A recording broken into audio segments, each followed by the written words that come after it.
We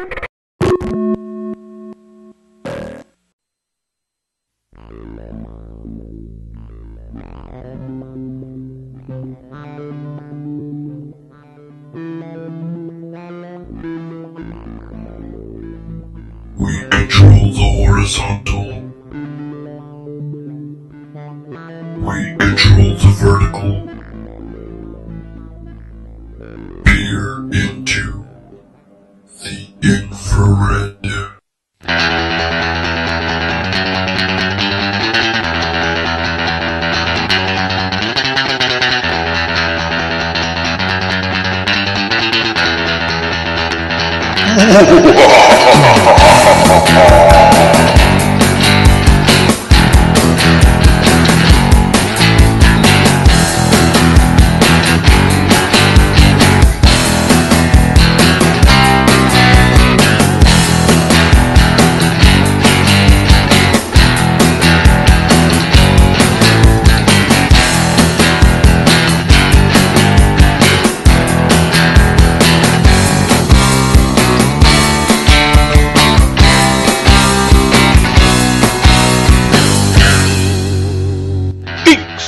Nerds, gamers, and fans, this is Tales from the Infrared.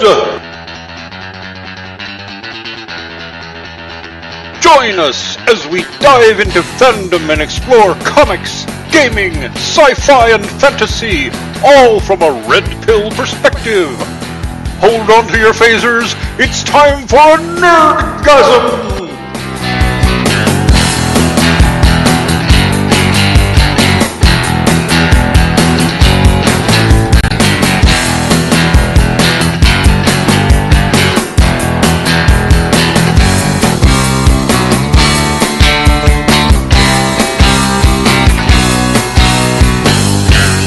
Featuring Rachel Edwards, Jim Kelvarn, James Huff, Dean Esme, and Christian Shearson.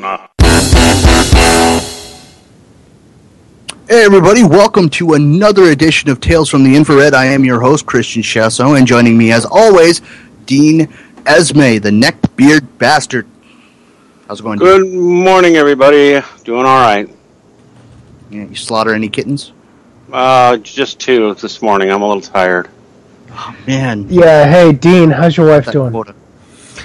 She's better. She's better. They're still recovering nicely from the surgery, getting the staples out on Monday, so that should be good. And that other voice that you just heard was Jim Kelvarn. How's it going, Jim?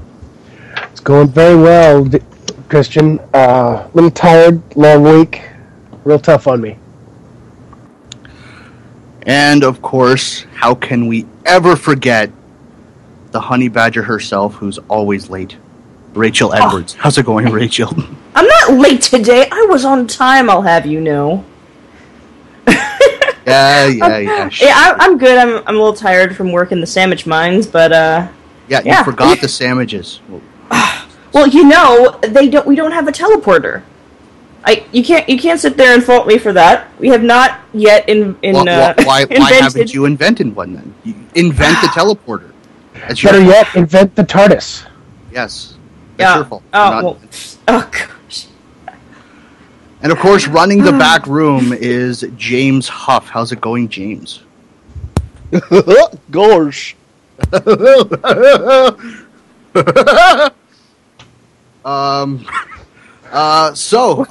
have a hell of a show lined up for you guys today. Who is reading through the topics? Is that Rachel? This yes, week? She lost the coin toss. That's me. Okay, Rachel, take us through the topics for this week. All right. Sexual harassment at Comicon in the spotlight.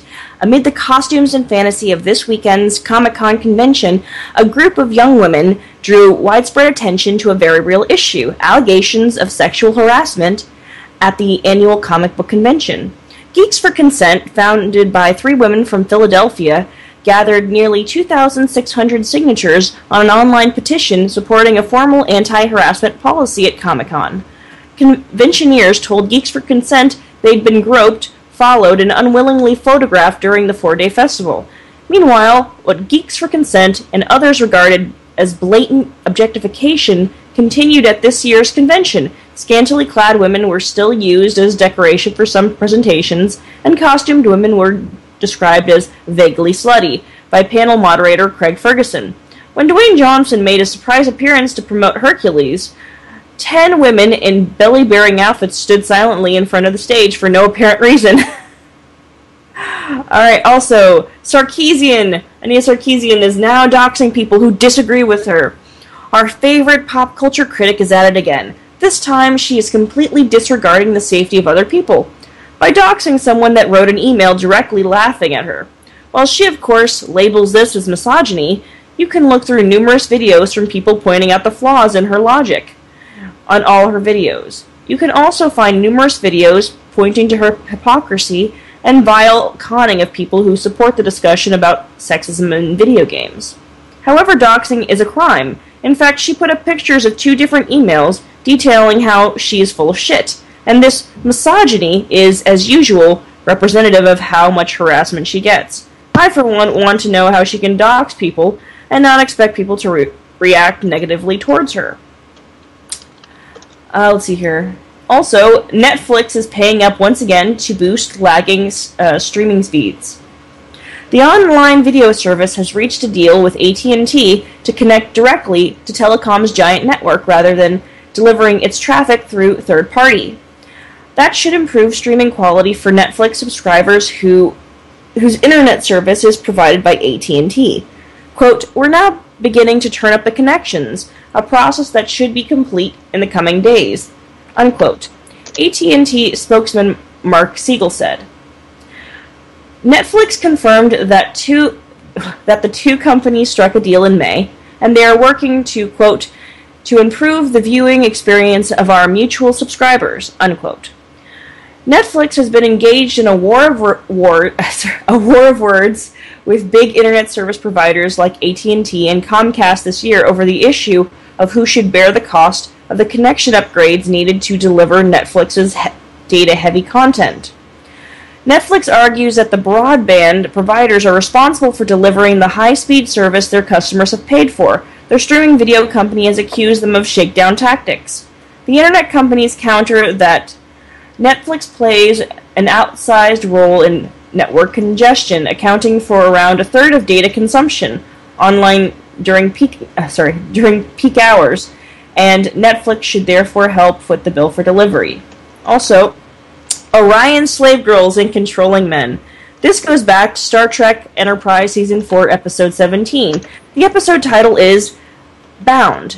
In it, the crew of the Enterprise seem to randomly encounter an Orion ship. On the ship, Archer is gifted with 3 slave girls. People might wonder what this has to do with us here at Tales from the Infrared, and it is all summed up in one quote. Quote, "Yes, Captain, you've been operating under a misconception. It is the men who are the slaves, not the women." Unquote. This ties in very well with Typhon Blue's thought-provoking video, The Princess and the Plow Horse. Often feminists will talk about how powerless women are over men, how men have all the power, and women have nothing. However, these 2 things show us more of what really happens in life.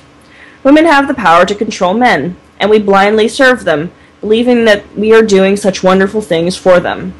While Dean may not agree that that Enterprise is any good, I am glad that some red pill thinking made it into the mainstream sci-fi. Extra special thanks to Iron John for bringing this to our attention. Yes. Thank you, John. Before we go any further, I just want to mention, if any of our operators in the Kiwi IRC chat room is listening, nobody seems to be voiced at the moment, so if any of you are listening, please look into that. We'd like to get our chat back. What do you guys want to talk about first? Well, as much as I'd love to slam Sarkeesian in the ass, I think we need the sexual harassment at Comicon. Yeah, Oh God. Big deal. Yeah, let me just slap that down right now. We don't need an anti-harassment policy at any event because real harassment is already against the law. It's already illegal. You do not need special provisions at an event, which the only reason why any special anti-harassment policy would exist at any event is if you wanted to call something that is not legally called harassment or legally considered to be harassment and consider it a harassment just for that event. Well, I think it goes deeper than that.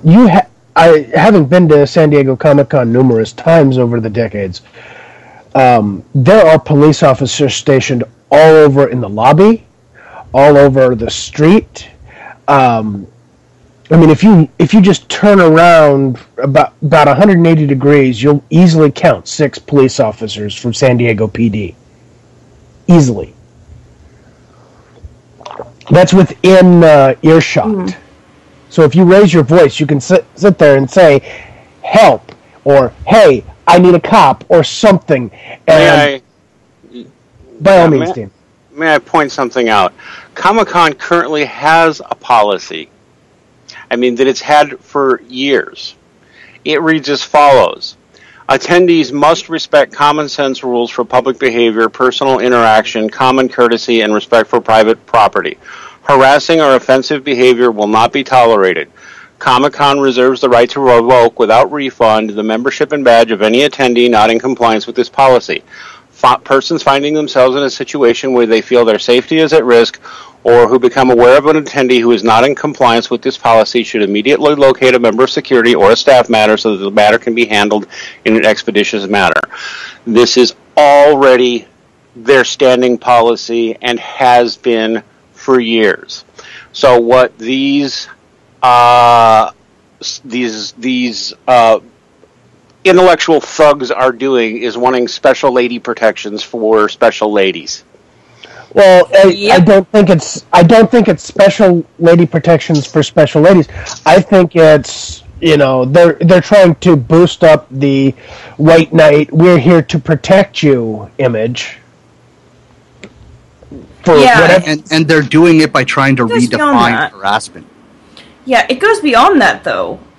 Really, it's very obvious if you go to their site, if you go to Geeks for Consent, and you look off on the side, and you see things like their Tumblr feed and stuff that they're talking about, it's very obvious that they have an agenda. And that is really tied to the feminist sort of invasion of these formerly very well-integrated spaces when there were women in, in geeky fandoms and everything like that. Oftentimes, they were the women who just didn't give a fuck.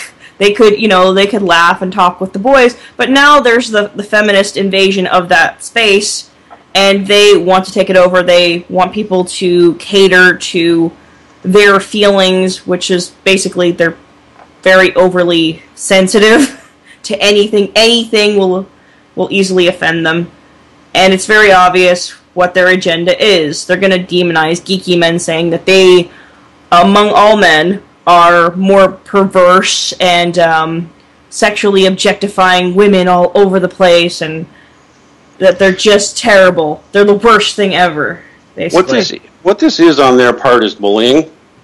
Flat out. It's what it is. It goes back to a thesis I've had before, and it's that we've all talked about and I think agree on before. Feminists have run so short on issues that they have of issues of any real legitimacy or substance in just about any field or area. They're down to wanting to pick on geeks and nerds. I've got something to add to the discussion. Okay. Might be relevant. Just an idea that popped in my head. You see, in geekdom or nerddom, the battleground is the mind, and sometimes the reflexes in hand-eye coordination. But it's open to everybody.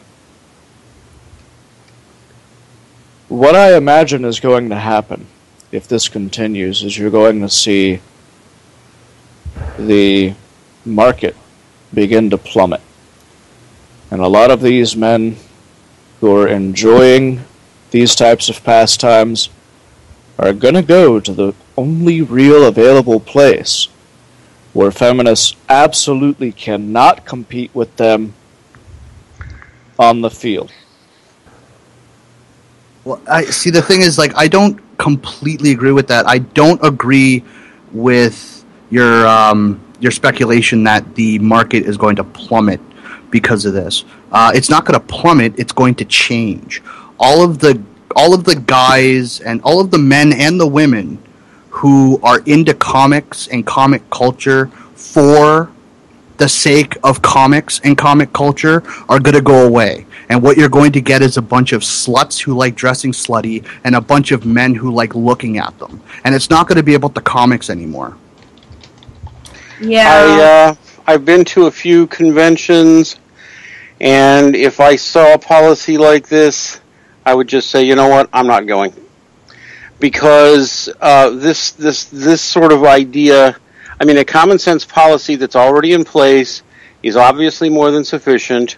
I know a policy like what they're providing is going to be an effort to target any individual who happens to annoy a woman. In any way, by the way.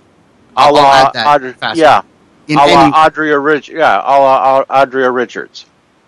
I mean, look at what they're complaining about, photographing them without their permission. I'm sorry, are you not in a public space?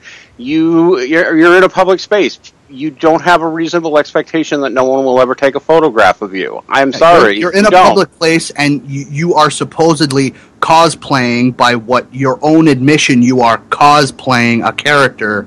You are dressing up for the occasion, for the event. You're going to have pictures taken of you. Well, that is the raw demonization of male sexuality before anything sexual ever occurs.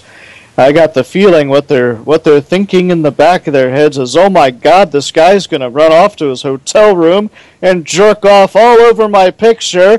Ew! Yes, because guys are going to do that every single time. Yeah, and what else? And what else is it? Following. No, and even if they do, what the fuck are you going to do? Call the thought police? I mean, you can't stop anybody from thinking something in their own minds. Well, right. I'm thinking something, me thinking, like Rachel, I'll take you just as an example. If you cosplay something sexy at a Comicon and I'm aroused by it and I have a fantasy about it, my fantasy is not actually harming you. No, it's not. So what's the fucking problem?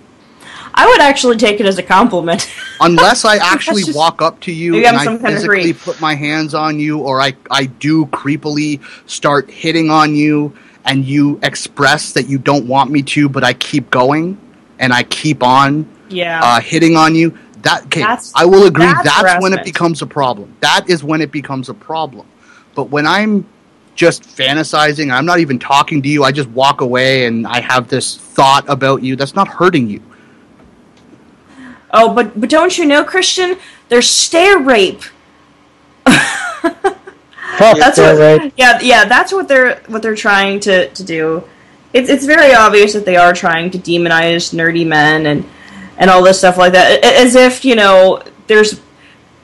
I mean, here's the thing. I have not looked at the number of harassment cases that have taken place at all these conventions, but I'm going to take a guess that it's probably in line with the number of cases for any other large group of people, any other event with a large amount of people. You mean maybe double digits for the whole weekend when there are hundreds of thousands of people showing up? Yeah, okay, like even a fucking concert, a really large concert, or something like that, where there's not any formal seating or anything like that. I'm just saying, I don't see these numbers. I don't see this epidemic of harassment at these conventions that people are talking about. And honestly, I've said it before, and I'm going to keep saying it because it's the absolute 100% truth. If nobody stands up to these fucking cunts and says, no more of your bullshit, Comic-Con is not going to be about the comics. It's not going to be about the people who enjoy comics. It's going to turn into a place for attention whores who want to dress slutty, and the fucking men who want, and then the men who want to look at them. you're not going to get comic book geeks at Comic-Con anymore. You're going to get horny men and attention whores who want to dress like whores. Are you? Yeah. Or are you just going to? I guess. I mean. Okay. Actually, what I think is going to happen is this. What's been gradually happening over time is that it's been changing what it takes for you to be recognized by a fandom or how you approach that. I mean, what used to be like a nerdy a couple years ago is no longer that. It's like, oh my gosh, I'm such a nerd, but you're a fucking hipster. Wearing a shirt ironically or something from like Teenage Mutant Ninja Turtles from the 90s, and you're wearing the shirt ironically or whatever. I don't know. But that's what's going to overtake the situation. That's going to be the people who flood in. They're like, "Oh my gosh, I'm such a dork." I don't think so. I think it's actually trying to take over the comic book industry and get the comic book industry what do these progressives even think? What do these so-called progressive social justice warriors think that they're doing here? They're basically shitting on the entire fan base. Jim's right. I mean, what we see here with this, what the fuck do they call themselves? Geeks for Consent. Yeah. They're nothing more than a feminist group trying to co-opt geekdom. Exactly. That's exactly what they are. And well, if I may, I think there's more to it than that, because, as I pointed out in one of the Skype chats,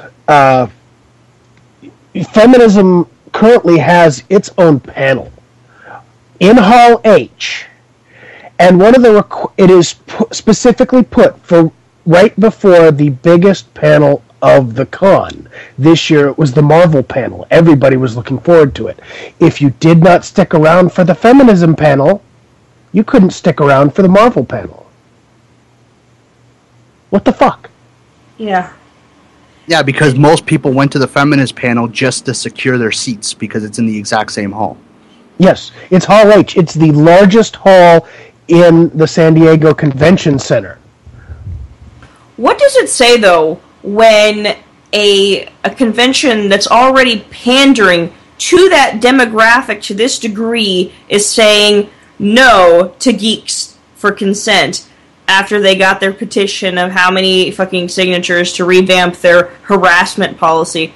When they're sitting there and saying no to them, when they already have, like, a feminism panel and they're already orientated in that direction, what does it say about that group? I don't know. I didn't see that they got the signatures, and I didn't see anything saying they said no to revamping their harassment policy. But what I would say it says is they're getting a little bit of common sense into their thought. I'm saying that they probably see these people as just being ridiculous, that they're very politically motivated, that this is really... it's really Tumblr leaking into the convention hall. It's... yeah. Quick announcement. DashCon. Quick announcement. I'm not sure who fixed it, but the Kiwi IRC chat is now working. Everybody should be auto-voiced. It was Mr. Stoned One. Thank you very much, Mr. Stoned One, for fixing it. Yeah. Now everybody can chat. We have our chat back. Now, I'll tell you why I feel that this is the case. And for those of you who have been keeping up with the Millie Macara case, which is the one girl who was found bleeding and passed out by the side of the pool of the Marriott. Now, what happened was this. They found out about that, and then Tumblr found out about it, and they ran with it. And from the very little amount of information that she was found, bruised and bloody, they came to the assumption that she had been assaulted, that she was raped, all that jazz. And it spread like wildfire. However, now the police have a tape of what exactly happened, which was her possibly intoxicated, trying to climb a 4-foot gate, failing, hitting her head, and falling down passed out. That's what happened. That's the entirety of what happened. And now... So they're breaking Sherlock Holmes' first rule of don't create the hypothesis and then find evidence to suit it. What you should be doing is find all the evidence and then create the hypothesis that suits the evidence. Okay. And what's happened with this is that Geeks for Consent and all the people that are supporting them ran with this and spread it all over every media source, basically saying that she was sexually assaulted, that all this stuff like that, and now they've gotten flooded with. That's basically what's happened.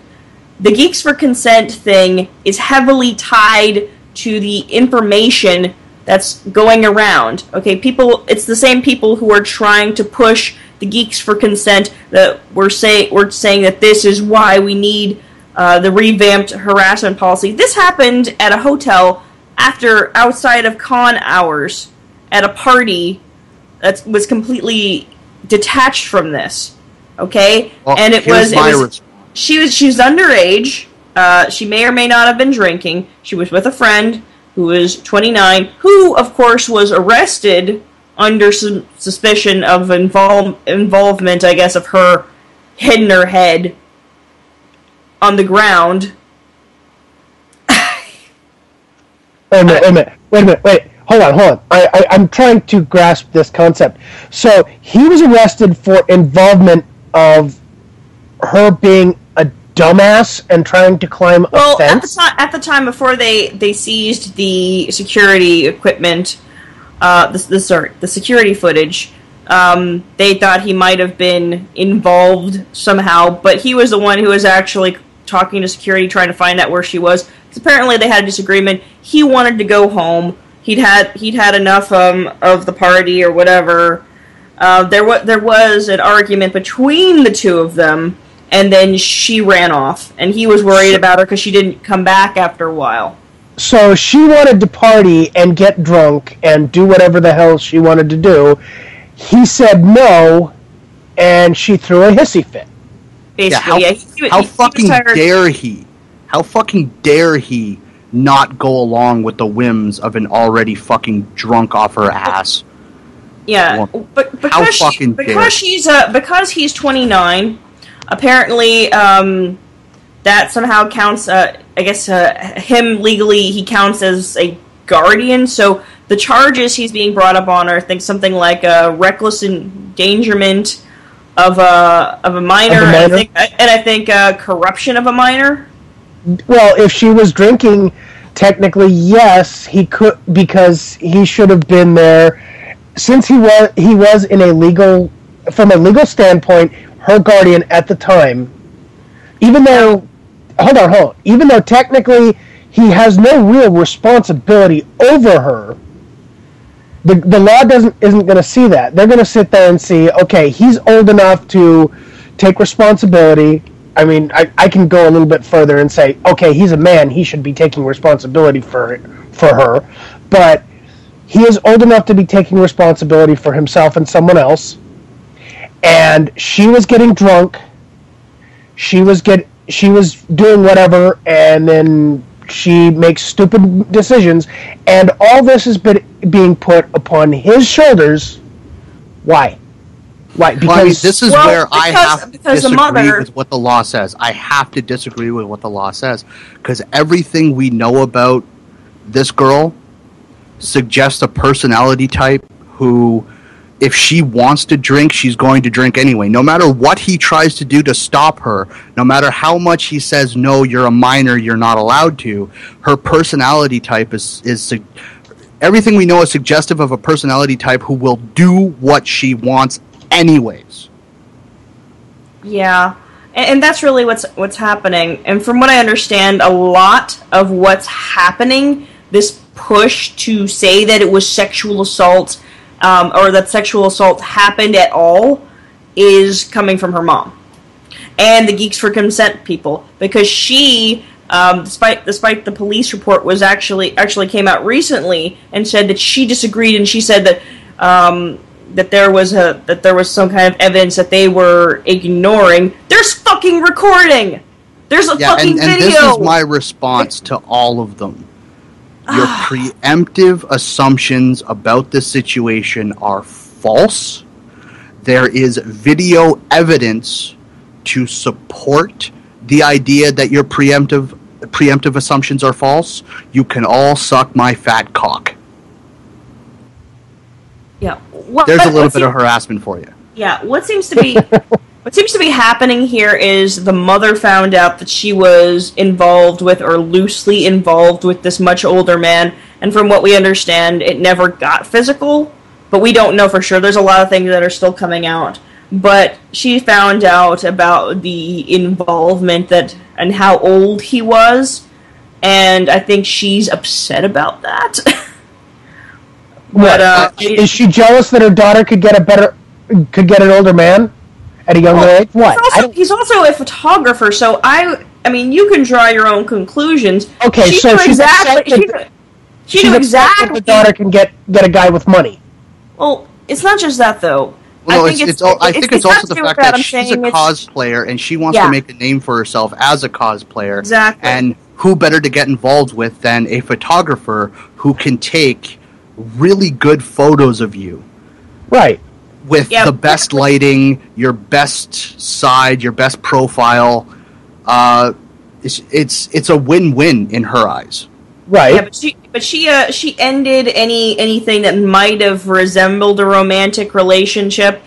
I think at least 15 days before, and they went to the convention sort of in a friend capacity, and that was that. They didn't. Wait a minute. So let me see if I get this straight. She was basically saying, okay, you're just my friend. I'm going to put you in the friend zone so I can go off, carouse, drink, fuck, and do things with other guys. They did not have They also did not have a room. They were there for just the day, so they did not have a room at the hotel in question. It was just he drove her out there. He wanted to take her back to her parents' house and take her home. She didn't want to go. Well, considering the age difference, I would actually have to say it's probably best that she did that anyway, and I'm going to say this to all the guys listening out there, check for ID. Ask for ID. Always ask for ID. Make sure they are a legal adult before you even attempt anything. Oh, yeah. Do not take them on their word, because there's also a suspicion here that in this case, she did lie and say she was old. She was 20. I think she claimed or told him that she was 20, and as it turns out, she had just turned 17. So always ask for ID. Yeah, that should be one of the first questions you ask. If it's an older girl, she'll feel flattered. If she gets upset and she's like, "Why are you asking about my age?" That's your red flag to get the fuck out of there. Hey, Rachel, I want to see an ID later. Huh? I want to see an ID later. And I'll tell you something. There's a good time to do that, too, especially if you're meeting up in a bar or something like that, or a restaurant or whatever, a public space. You got to say something like, because you could do this a nice way, I guess. It would be something like, "Oh, there's no way you're 25. You look so much younger than that. You're so hot. Prove it. Prove it. Prove it. Let me see your ID."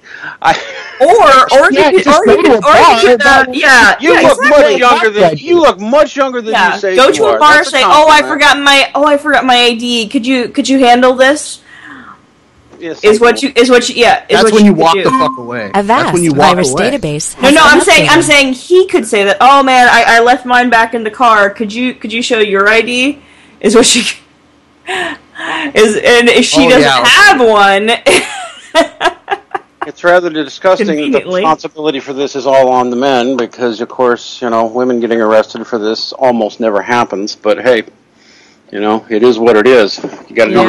I'm just mentioning that to. I'm just saying, guys, protect yourself. Protect yourself from the legal ramifications that are inevitably going to be put on you wrongfully.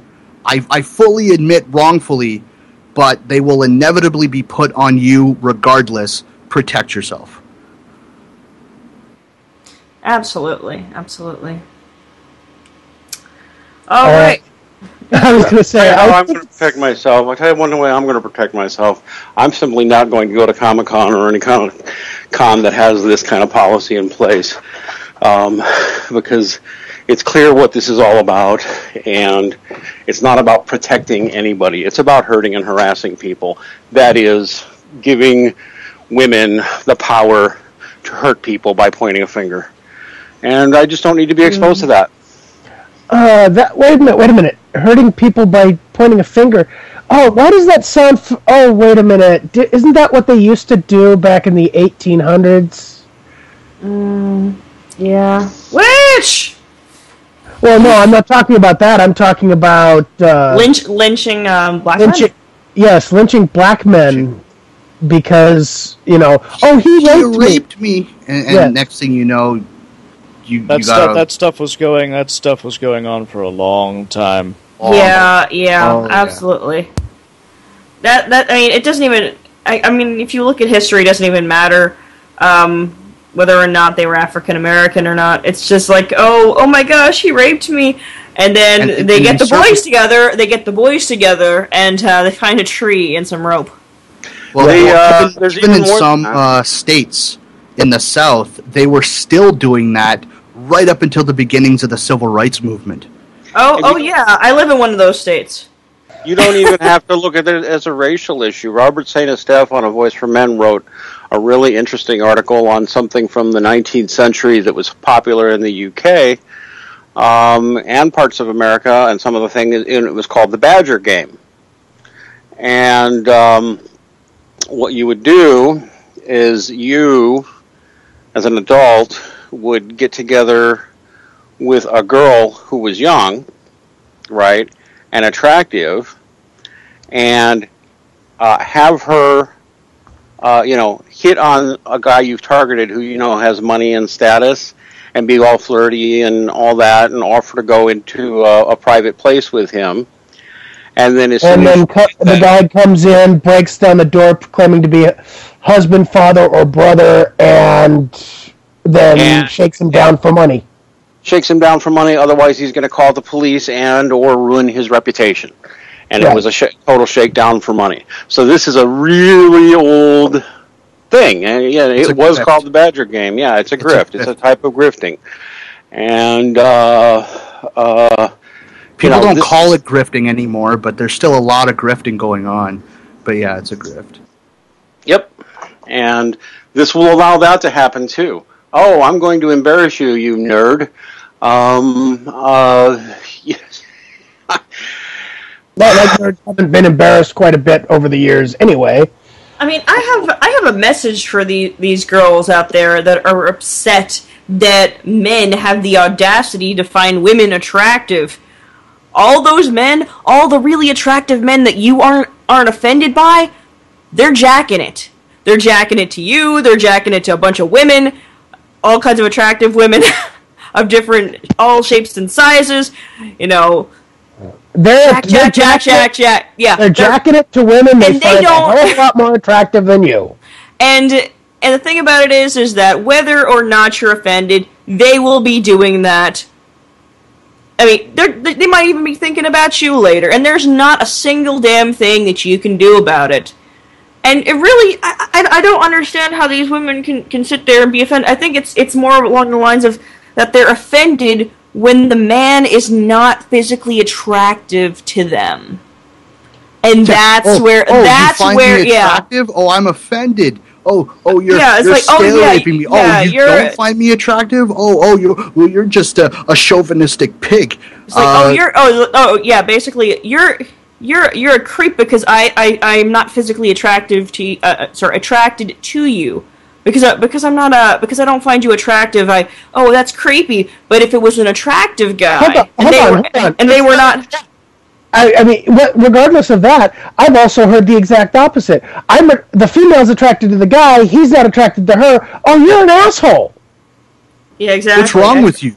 Why don't you find a girl like me sexy? Yeah, that too. It's just a mess.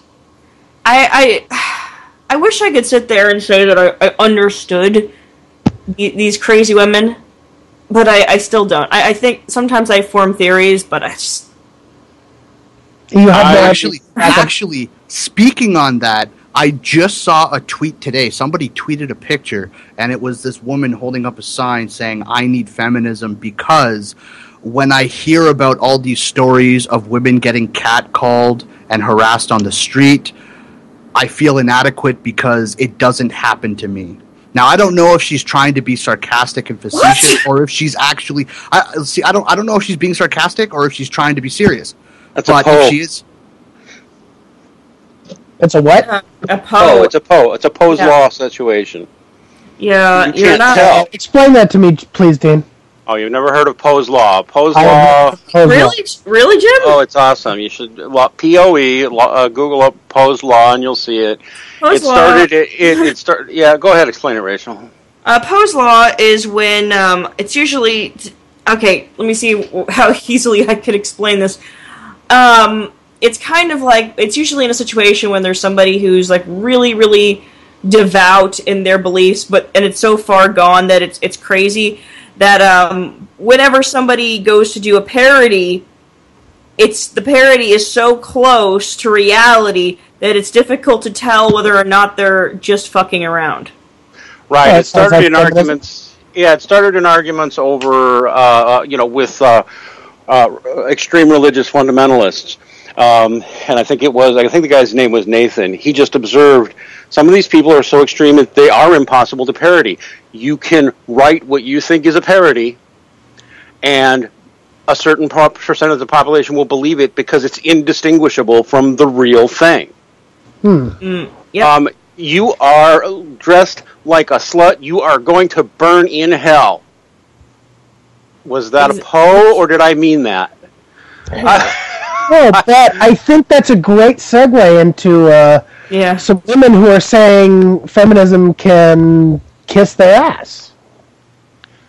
Oh, yes. Actually, yes, it is not on the official topic list, but yes, I did want to talk about women against feminism a little bit, and I just want to preface this by saying these women don't need our what the word I'm looking for? Approval. They don't require our approval, and not that I don't think they're looking for it, but I just wanted to two things: express my gratitude and my appreciation for all of the sentiments that are being expressed, not only in the hashtag on Twitter, but also on the Facebook page and the Tumblr.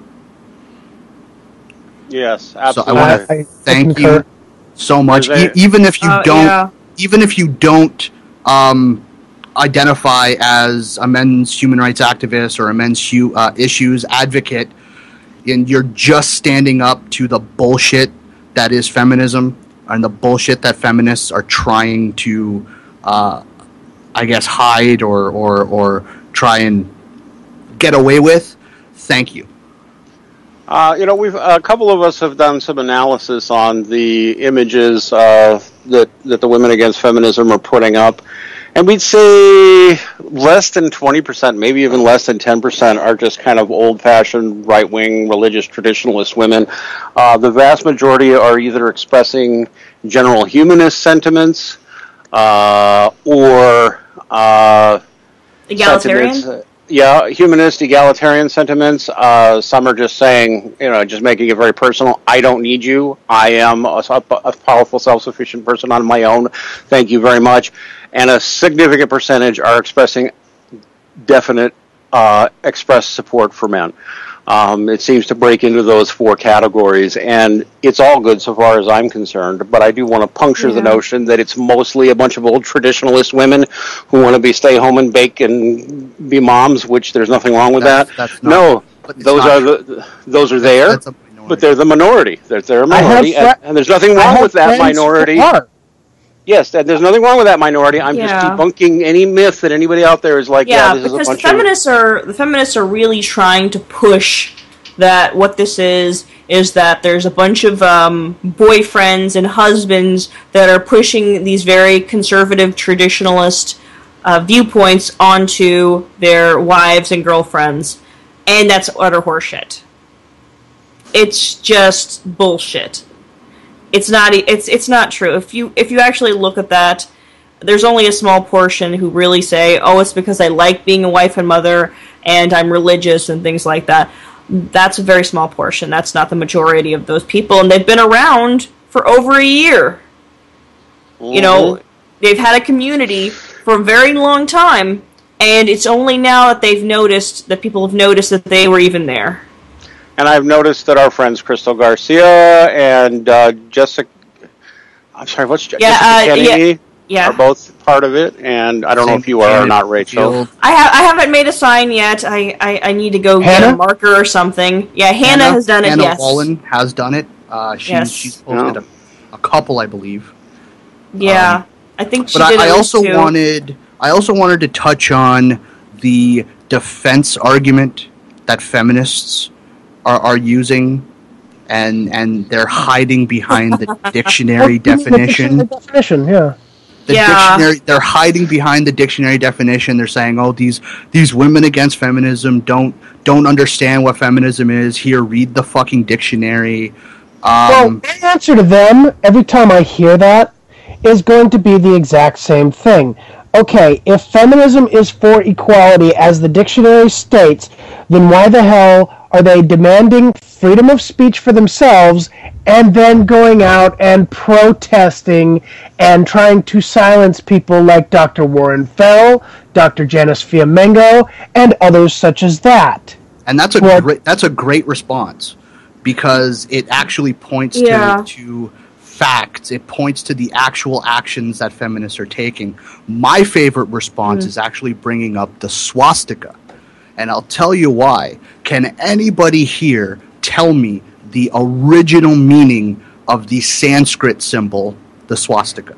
Yeah, that symbol is a couple thousand years old, actually, and it means well-being. It's or the original, well. the initial the meaning of the initial Sanskrit symbol swastika was well-being. Su, meaning good or auspicious, and asti, meaning being or self, and it has a diminutive suffix on it, ka. So it actually means well-being. That's right. And but unfortunately, there's also a different variation. There's also a different variation. There's also a different variation of the symbol. I believe it's in the opposite direction. I think that might have also been the one that they chose. I think it was actually a magic symbol. No. It actually doesn't matter which direction it is. The swastika still means well-being. I mean, the Hindus, even to this day, Hindus during festivals will actually put the Sanskrit symbol on the front doors of their houses as well-wishing. In point of fact, here's a bit of interesting trivia. Swastikas have been found in Jewish synagogues that are 1,500, 2,000 years old.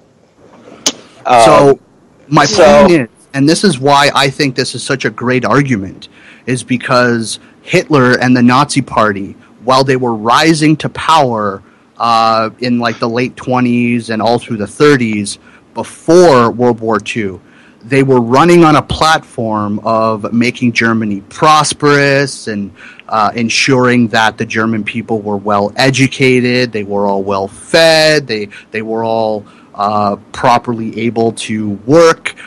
It was a very positive platform to run on. It wasn't until they took power that the symbol started to become globally recognized as a symbol of bigotry and hate. Essentially, the symbol that resulted in the deaths of 6 million human beings just because they happened to be Jews. Now, my argument was Hitler on a mission of peace because he was using the swastika, which just because the definition of swastika is well-being? Absolutely not. Was there anybody during World War II standing up and defending Hitler and the Nazi Party? Well, saying, with the argument that, the swastika is a symbol of well-being, he's just on a mission of peace. No, it was globally recognized that the Nazi Party and Hitler were hateful bigots, hateful people abusing their power. Well, now you actually, cannot hide behind definitions to justify or excuse actions. That's right. Now, although actually, just to correct you a little bit, until he invaded Poland, Hitler still had a lot of fans outside of Germany. Yeah, they didn't. I don't know. They if thought. they knew. I know, for example, Charles Lindbergh was a fan. There were a lot of people because they were like, "Yes, these people, look what they've done. They're turning Germany around. They're expressing good values. Look what they've done. They've gone from completely broke and made a great economic recovery. This National Socialism idea seems like it has some real merit." Until he actually started war, there were people who were defending Hitler, saying he's expressing good values and doing good things. And they were just kind of ignoring the anti-Jew stuff. But other than that, just like people who defend feminists ignore all the anti-male stuff, and just looking at the positive, and until war broke out. And then actually, a number of people had trouble, defending the fact that they had been pro-Nazi up until that point. Yeah, my argument is actually different, because I've been told multiple times, they're like, oh my gosh, educate yourself on feminism. I'm like, no, you fucking educate yourself. You open a damn history book, okay? I mean, there have always consistently been strong women that have had a presence, but you know what? A lot of times, those women that had that presence, or at least the ones that end up in the history books, they were rich, and so were the other people that ended up in the history books. They were rich and educated, because that's what you needed to be. To be educated back then, you needed to have a certain amount of money. Everybody else was fucked. And the thing about it is when you look at the history of feminism, you look at all this stuff, you look at who the suffragettes were, and basically they were privileged, rich white women that made some signs during, in a government system that already pandered to them. They're like, listen, we already respect you, we're already trying to protect you, we already have a system where we're not going to really fault you. I mean, the suffragettes had to do a whole bunch of shit before they even got arrested. Okay, they were like setting things on fire. I think at least the British destroying museums. Property. Yeah, destroying museums. They were threatening police officers, hitting police officers. They had to do a whole lot of shit before they even arrested them, because they had a great respect for women and put them up on a pedestal. And yet, and that's the thing. That's my argument. If you look at civilizations, the way that they develop over time, you look at the height of a civilization, and you see that there are women who have just about all those same rights as men. You look at the ancient world and you see that. And that's well documented shit. Okay? And they argue that, well, until some angry, rich white women made some signs, women never had any rights or privileges or anything. And they were never smart, self-sufficient. They never did any of that stuff until some white women made some signs.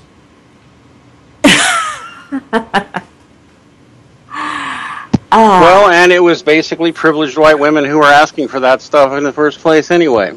Yeah. And they were mere years away from getting the vote anyways. Yeah. It was inevitable. It was they and you could argue that maybe it was a stupid idea for them to roll it out the way they did. At first, it was only property owners. So even if you were a man and didn't own property, you didn't have a vote. It was only property owners. And then they eventually rolled it out to more men that, okay, maybe they didn't have property, but they were still relatively wealthy. They weren't poor. So the vote was, honestly, maybe they should have just, all right, everybody has the vote. Everybody. But, yeah, okay, my argument is this, against all that bullshit. They could have instead attacked the way in which they go about determining who gets to vote. But instead, they didn't dismantle that system. They didn't dismantle the system where voting was tied to conscription, being enlisted in the military. They didn't attack that at all. They just said, no, our husbands got the vote, we want the vote. And that's what they did, and that's why men still have to register for the draft to be able to vote, and women do not. They didn't attack that system at all. They also didn't fight for the right for black people to vote, or really poor people. They didn't do that at all. They didn't care. And that's why... And if you're ever asked what right women have that men don't, there's one right there. Women have the right to vote without having to sign up for the draft. Although that varies by state now. Some states don't bother enforcing that, but there's a whole raft of potential government benefits that you can't get if you don't register for selective service in the United States. I remember especially working with one man at one point. It was interesting because he was an older man, and during the Vietnam era, he had gone down to volunteer to sign up. Vietnam was still going on, and he was volunteering to go over there. And they rejected him for health reasons, so he couldn't get in. And so he assumed that he did not need to register for the draft because he'd already tried to register, and the military, he'd already tried to sign up, and the military had said, no, sorry, you've got medical problems, we can't take you. So he never registered for selective service. And then 30-some years later, he's 60, and he's applying for some government benefits to help him get himself back on his feet, and they say, show us your selective service registration proof, please. Our records show you never registered. And that was it for him. He was no longer eligible for all sorts of government assistance. There's still a penalty, multiple penalties you can face for failing to register. And I mean, the story of how people got to vote all by itself is fascinating. There was long debates about it. They only wanted you to be property owners for a while there, and then there were other conditions they would tie to it. Just giving all men the vote took a really long time, and there was only a space of like a half a century there where it was all that debatable. And you're talking that half a century over the span of 10,000 years of human civilization. Come on, man. Whatever. Well, I think we've gotten through this topic fairly well. Yeah. I guess we'll have to go to Sarkeesian now. Oh, my favorite pastime, slamming Sarkeesian in the ass. Our favorite cuntinatrix. That cunt. We don't have to, Christian. I mean, we can always talk about AT&T. Ass. We have to. We're not. We have. Yeah, to. we're not. Yeah, we're not obligated to fuck her in the ass, but I wish she would just go away. I said slam her. I never mentioned fucking her. We do it out of the kindness of our hearts, you guys. But Jim, even slamming her in the ass, you'd still catch VD. Yeah. Oh, it depends upon what I'm using. I mean, a really nice 2x4 slamming her ass. No, it doesn't, because what she has, Jesus Christ. I didn't think stupidity was that catching. Iron. Yeah, I honestly have to wonder if she is, and I do mean this literally, if she is a sociopath. And I don't even, and to some extent that may be an insult to sociopaths, but seriously, she obviously has no ethical compass. She has no moral ground. She's more than a narcissist. She's completely shameless in her dishonesty. Completely shameless.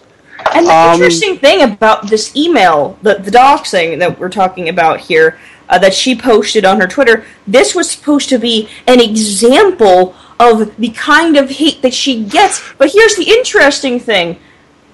It was a legitimate question. It was a legitimate argument against her. He's like, listen, why aren't you responding to any of these arguments? Why aren't you, from what I understand, why aren't you, handling any of this stuff? Why aren't you responding to any of these people who are criticizing you?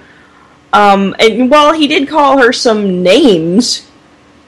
Oh no! She got called names and she couldn't take it! Yeah, it was nothing more than, the kind of shit that average people get online. It was nothing like, bitch, you need to die, I'm gonna come over there to your house and rape you.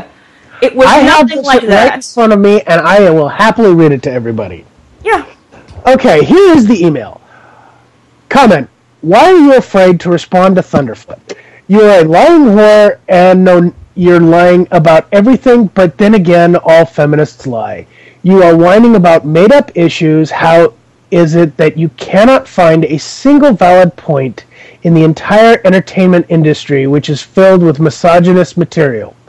What does this say about you? It says that you're extremely dumb, just like the women who backed you with such a ridiculous amount of money for you to make shitty videos in your bedroom. It's just hilarious how that money could have gone to help women, and yet you're such a greedy cunt that you keep it all, and yet you think you're a feminist.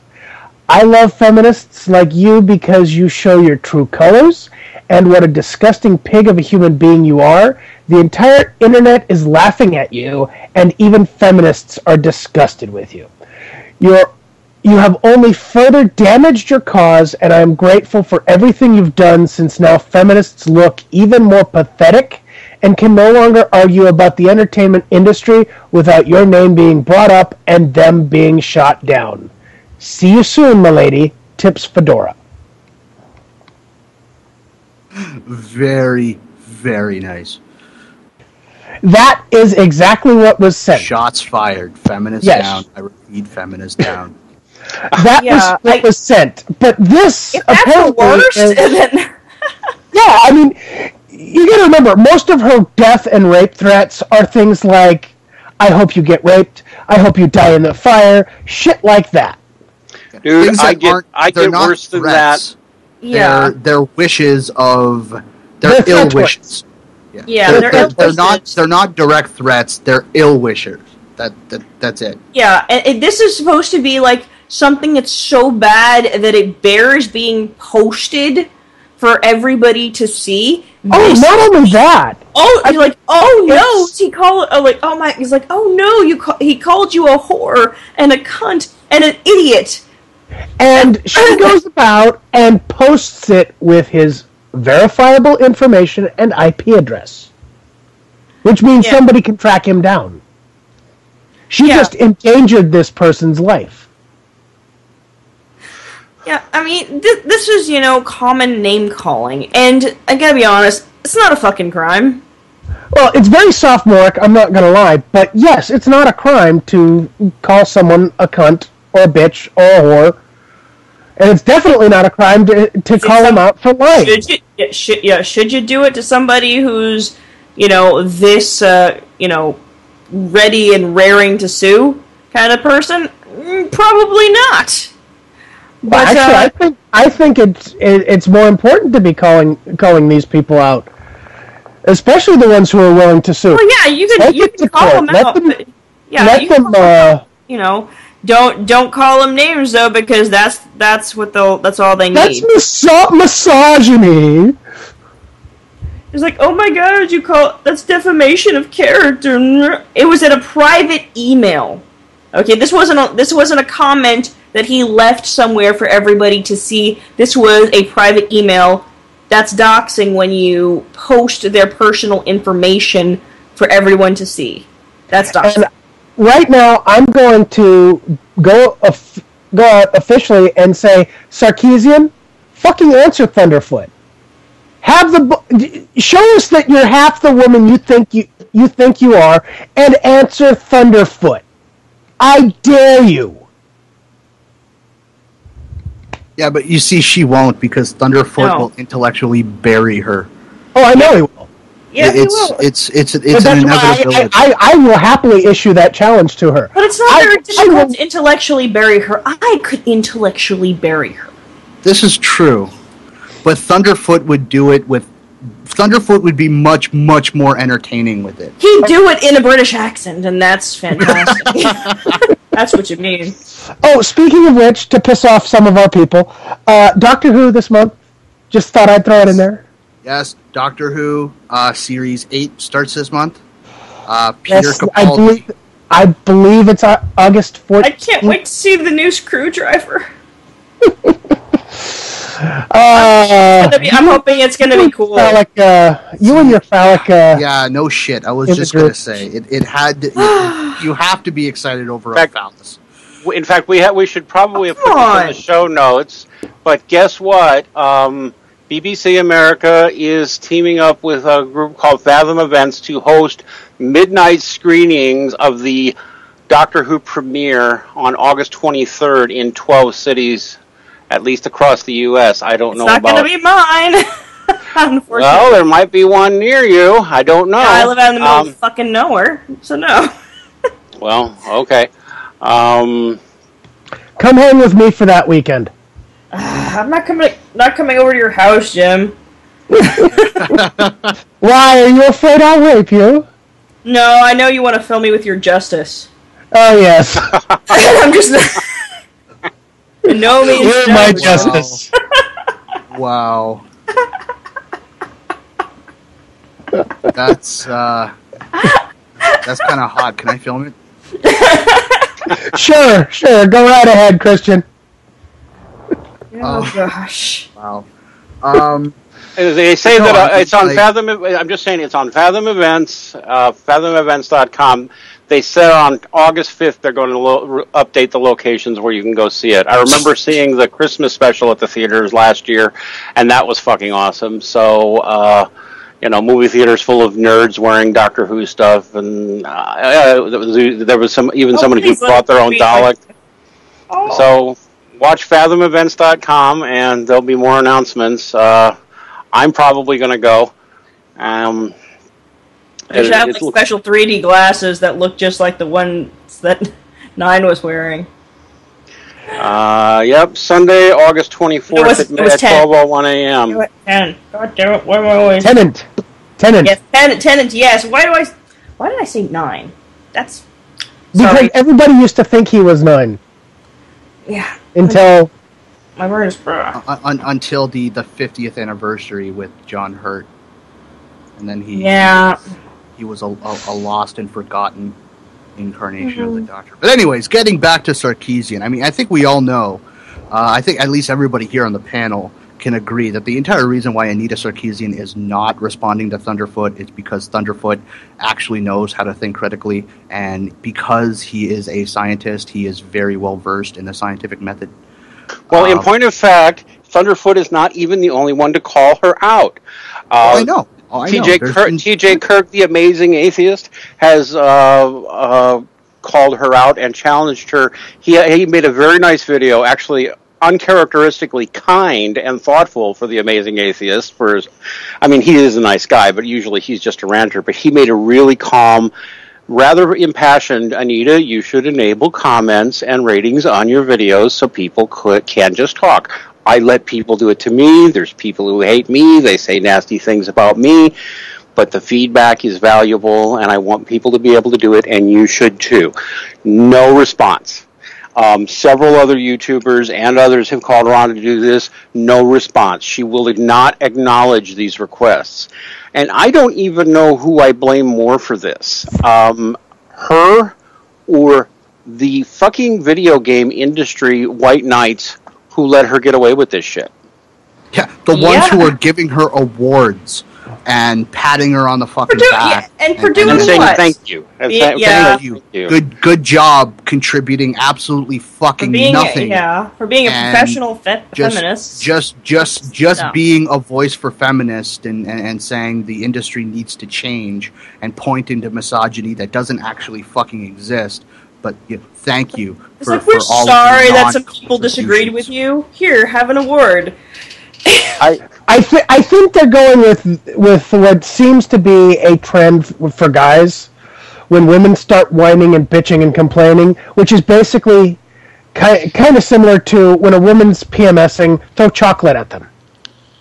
Get them to shut up for a while. Sorry. Sorry. The award she got was chocolate. Here, have some chocolate. Now shut the fuck up. Yeah. Shut your cake hole.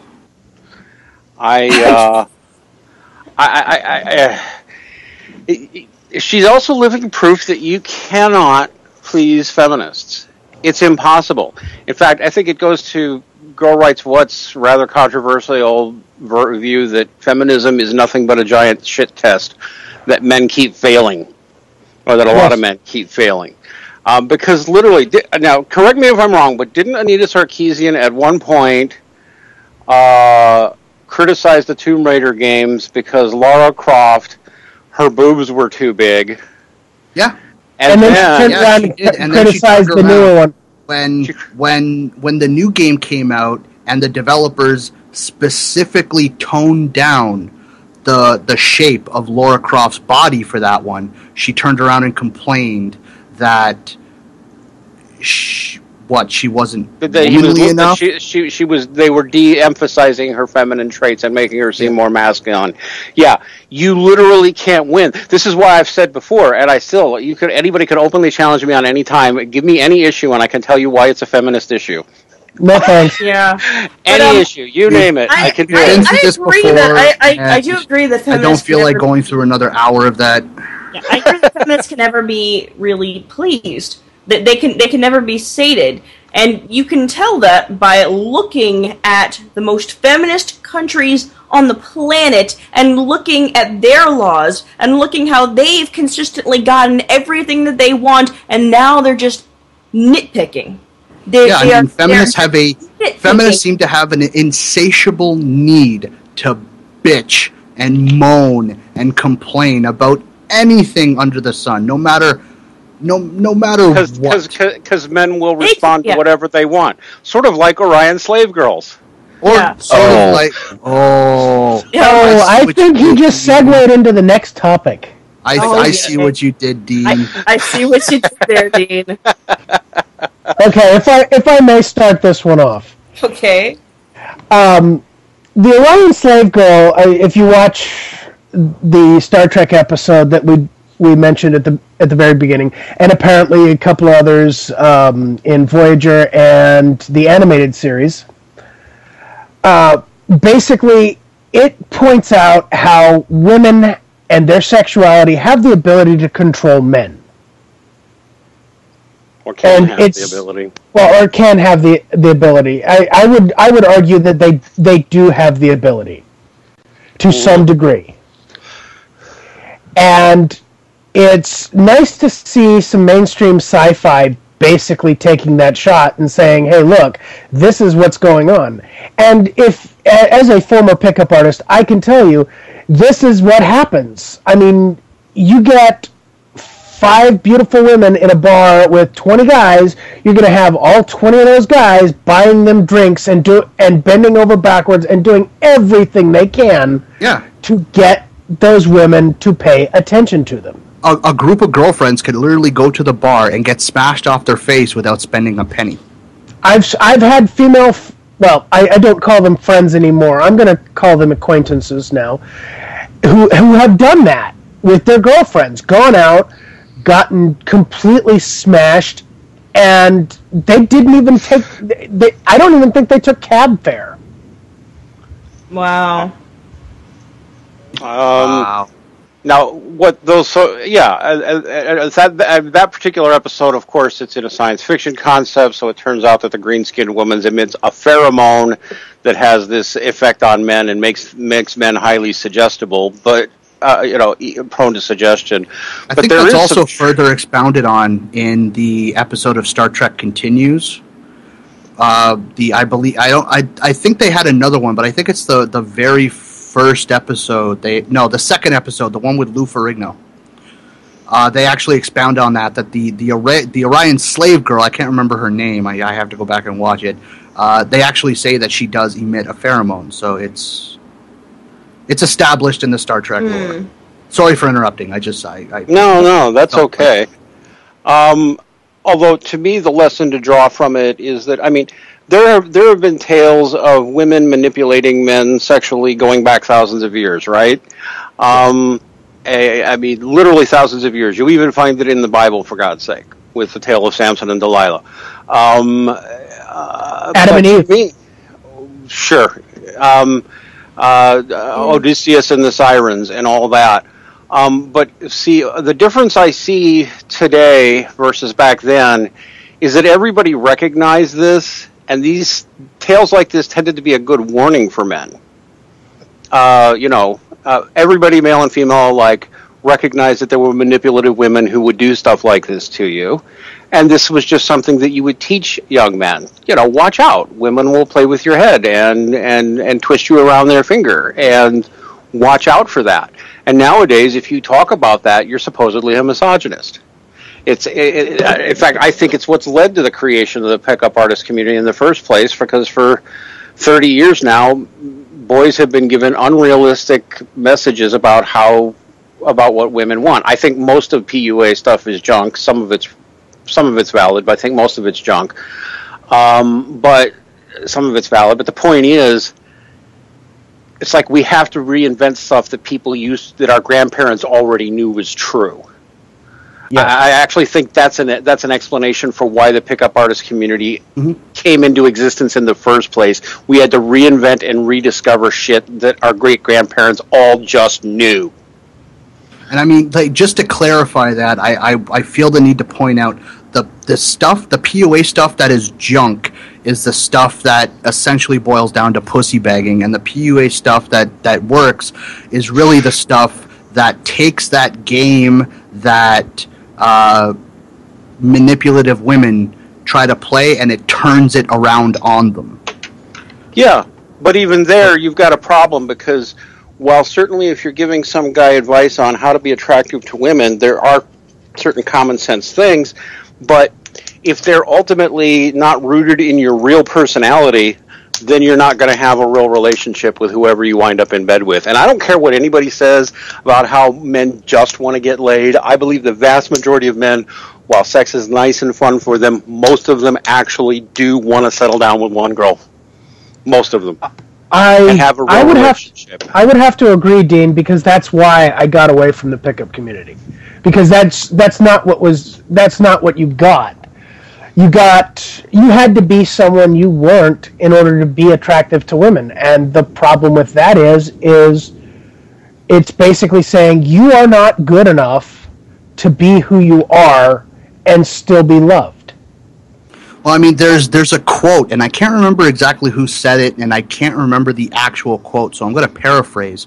It says, men seek to be admired, women seek to be loved. Yeah, and I don't think that's true.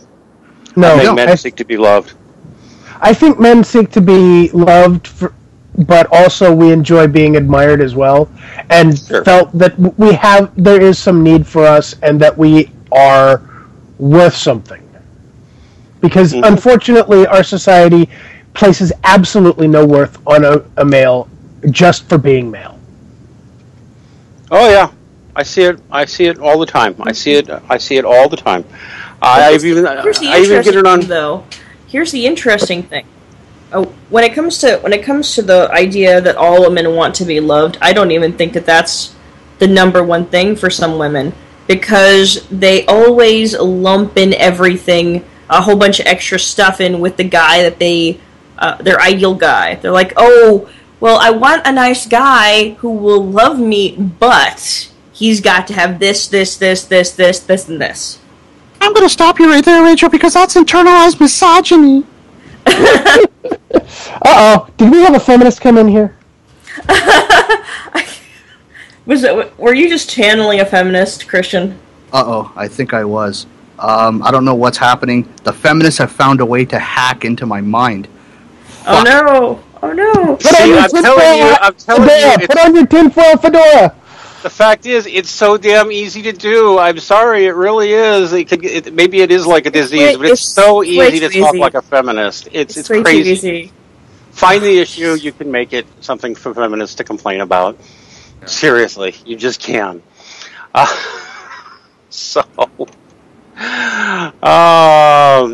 I mean, talking about the actual Star Trek episode, does anybody actually want to run down like a quick summary or a synopsis of the episode, just to kind of explain what goes on in the episode and how is this idea of manipulative women using their sexual assets to manipulate men? How is that actually presented in the episode? I can do it. I can do it because I just watched it last night and prepped for this episode. And I appear to be one of the very few people out there who actually really likes Star Trek Enterprise. So I didn't mind watching that. Dean, you're not the only one. That was actually my favorite.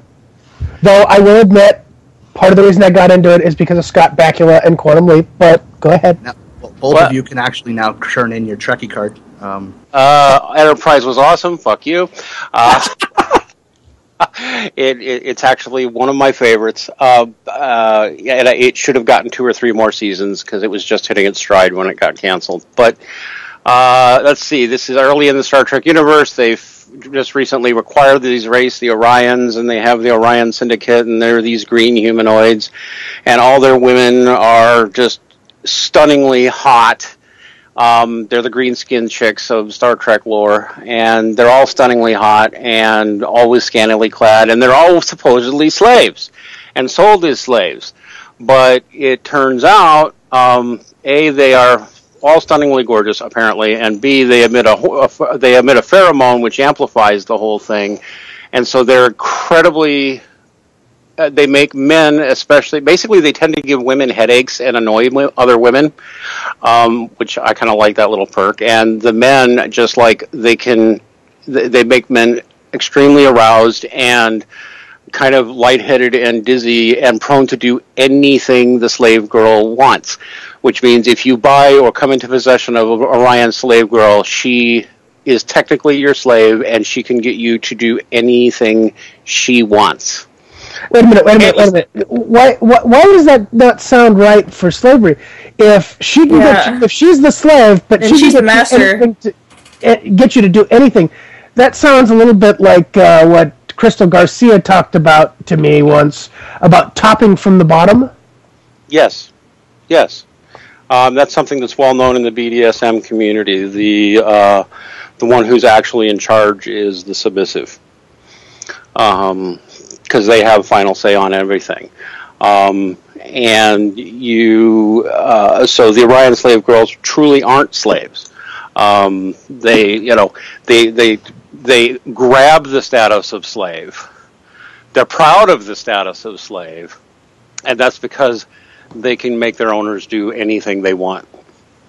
And their owners have responsibility for everything, and they have nothing. They have no responsibility for anything. It's the ultimate in so-called female hypoagency. Yeah, right? Was that something that? Well, actually, and what happens in the episode? I have to bring it back to the episode in Star Trek Continues with Lou Ferrigno because I think the writers of that episode missed that point. Probably in the Enterprise.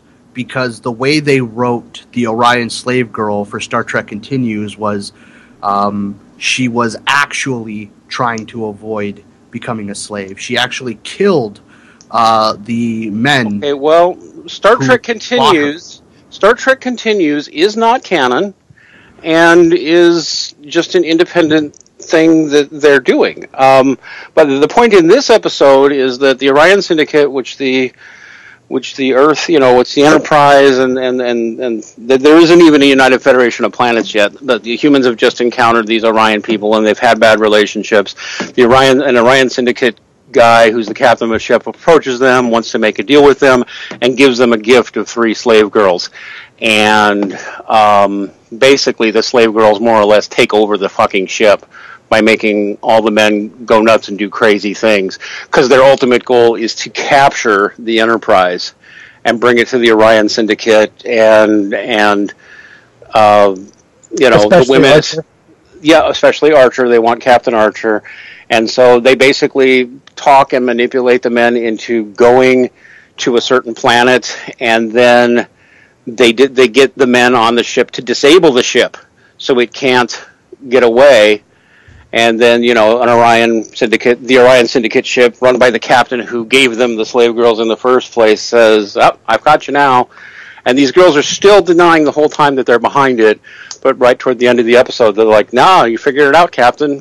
Among the Orions, it's the men who are the slaves. We do whatever they tell us to do. So the whole thing was a plot put together by these women. And so, but still, through the whole time, you just see these women acting completely passive, like they're not responsible for anything, but they're making them then do their bidding on everything. And they only look out because one man happens to be immune. One man happens to be immune. One man who's bonded to a Vulcan. That's right. That's right. And so he's immune, and he's the only reason they're not completely fucked. Of course, the women can see through this bullshit too, but they're like all cranky and annoyed, like they're PMS-y, basically, when they're around these Orion slave women. So they're not thinking straight either. Not that they're attracted to the women. It's almost like it's like a pheromone that causes catfight mentality among the women. Yep. Yeah. That bitch, And the men start fighting, and the women are just having headaches and not being able to think. I gotta be honest, those kinds of women do piss me off. The manipulative, like, sort of feigning passivity kind of bullshit. Right, so this is a good example of science fiction using a concept that actually somewhat, it exaggerates and mirrors real life in certain ways that are revealing. That's all. Because yes, there a lot of women really can't stand other women who act that way, and it makes them crazy.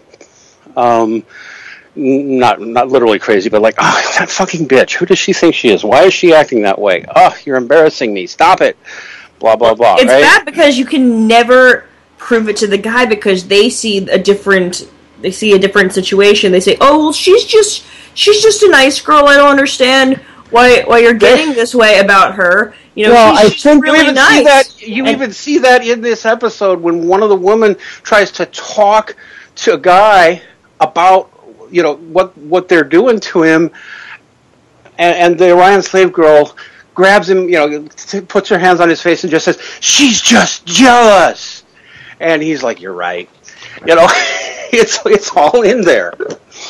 Yeah, and you see that. I think you see that a lot with men's instinct to protect women, men's instinct to protect women who they believe to be helpless, and they're playing it up. They're playing it to the hilt. Absolutely. And you can try and talk sense into them. I've actually tried to talk sense into guys. I'm like, listen, you're probably dealing with somebody who is immensely manipulative. It's probably a good idea to run as fast as you can in the opposite direction. And they're like, no, she's really a nice girl. I don't think she's actually that way. It's okay. I was just exaggerating, but it's very obvious that they weren't.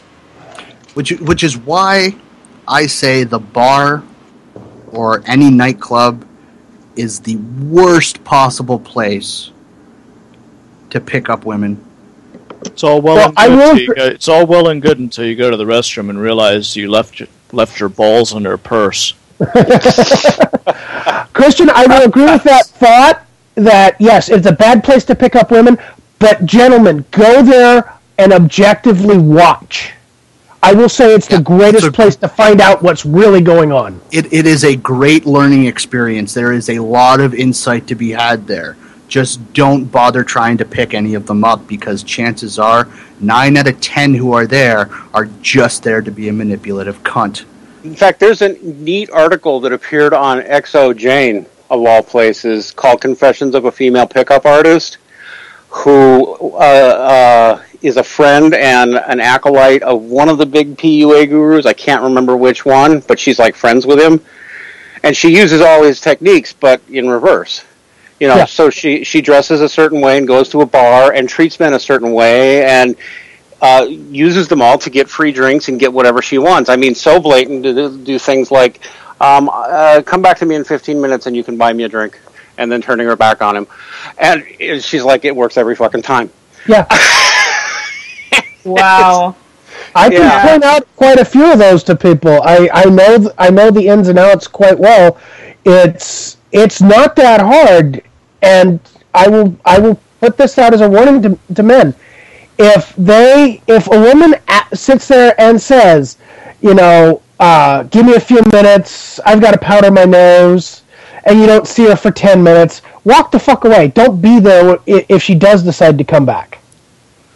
Then and I mentioned at the top of the episode, this same theme was explored on Star Trek the Animated Series.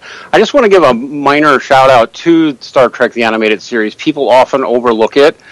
It was made in the early 70s, but the voice acting was done by several of the original actors.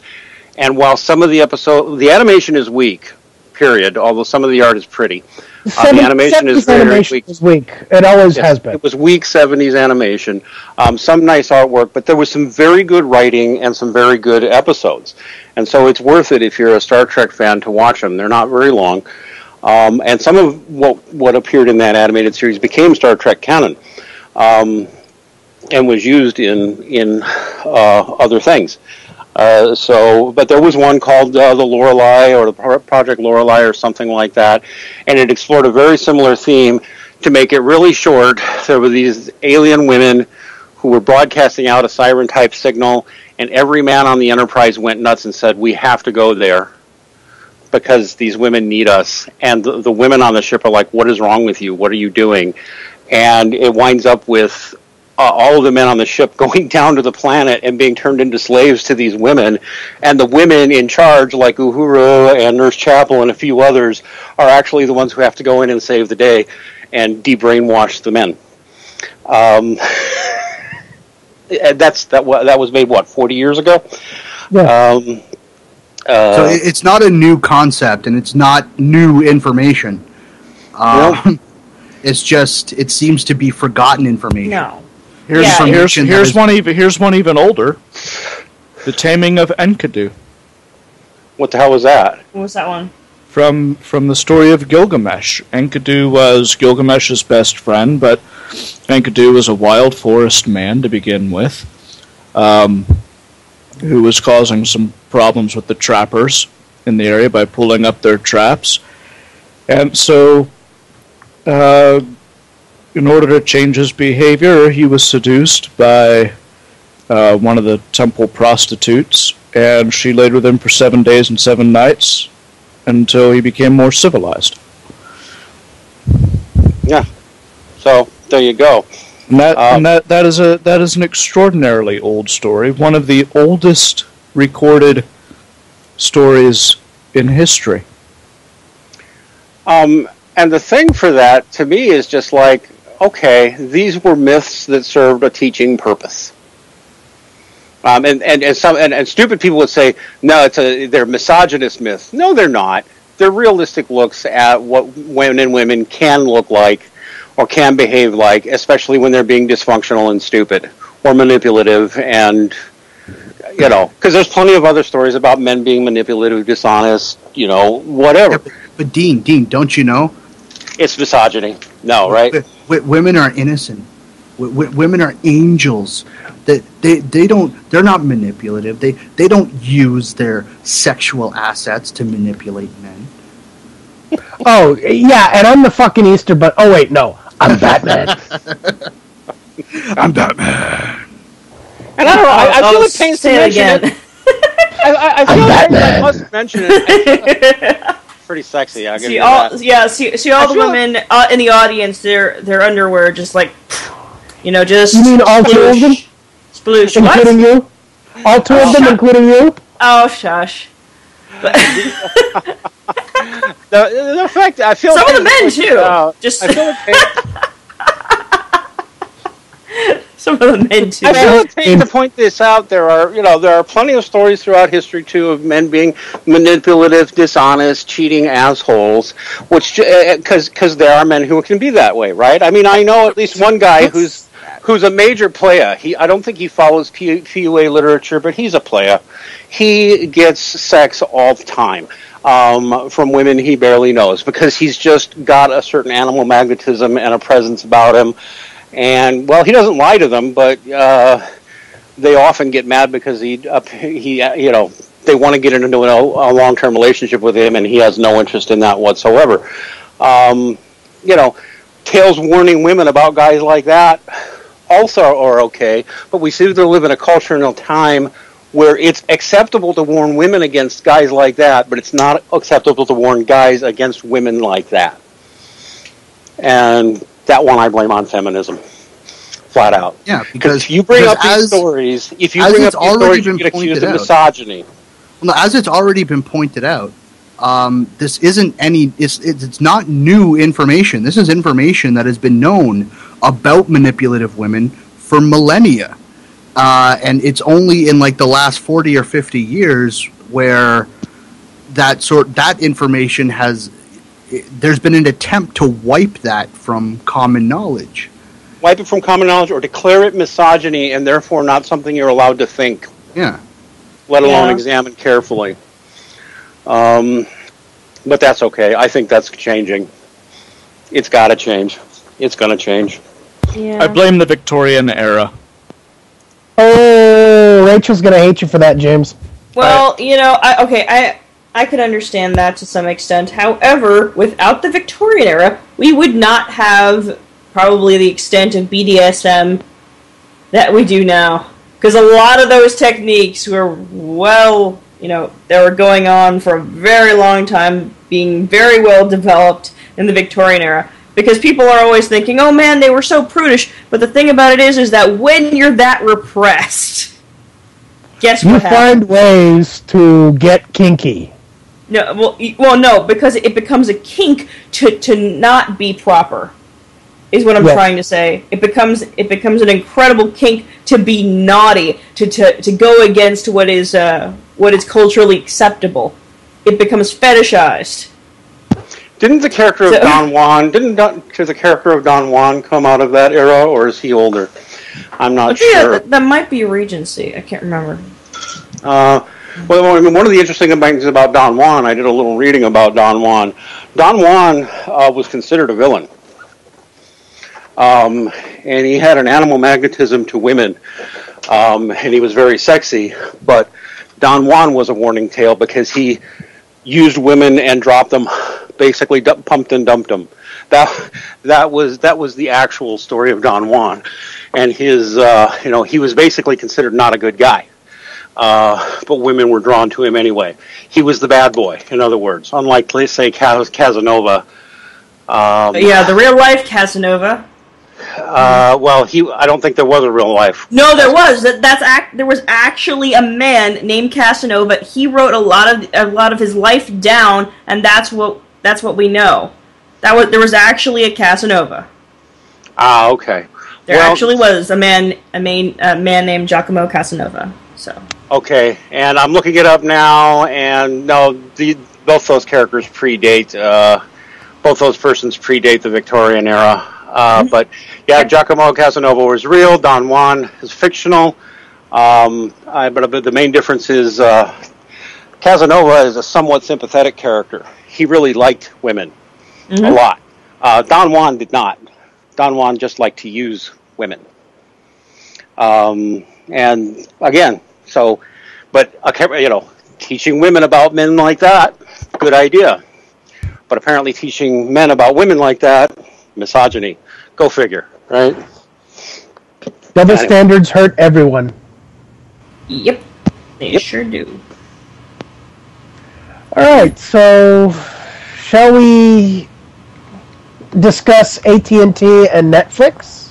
Oh boy. It's a net neutrality issue, so yeah. Yes. Definite. We have 22 minutes, so let's see if we can get through this in 22 minutes. Who knows if we have the strength? I don't know. I think we did a really good. I've had a lot of fun so far in this episode, but I think we got it. It's just net neutrality. The whole fact that it even. Here's the thing, and I remember I've talked to people who are anti-net neutrality. They're always very ideological about it, which bothers me. Although I guess being pro-net neutrality is ideological too. Well, I am too, and I guess you could say it's ideological. But I mean, you can see this. I know slippery slope is a common logical fallacy, but slippery slopes do happen. First, Netflix caves in to Comcast. Now they've caved into AT&T. It means they're quickly going to cave to a bunch of other people. And once Netflix has been established as the standard, Watch what's next. The next target will be YouTube, and it will be Google, and it will be Vimeo, and it will be anybody else who has a lot of who's making a lot of money. YouTube is next. You watch. They're next. I will slightly disagree with you, Dean, because YouTube is backed by Google. I think they will hold out longer. I think Vimeo or like Amazon will cave first, but I think Google will hold out longer than being the next one. Yeah, I know that they were talking about making some changes to YouTube in the kind of content that can even be uploaded anymore. But I don't know as much about that. But I do see that in the future, and it's going to be disastrous if they choose to do that.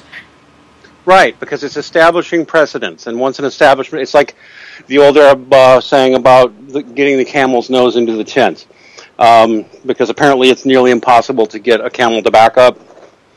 So once the camel gets its nose in your tent, you're fucked. You got to let it all the way in and turn it around to get it back out again. That's where that old Arab proverbs come from. Shit, the camel's nose is in the tent, and I think that's exactly what's going on here. They hit Netflix first, and you're probably right. They'll pick on a few smaller players after that, but then they're going to be able to go after Google, which owns YouTube, by the way, at some point, and just say, yeah, well, we're just going to have to throttle your traffic.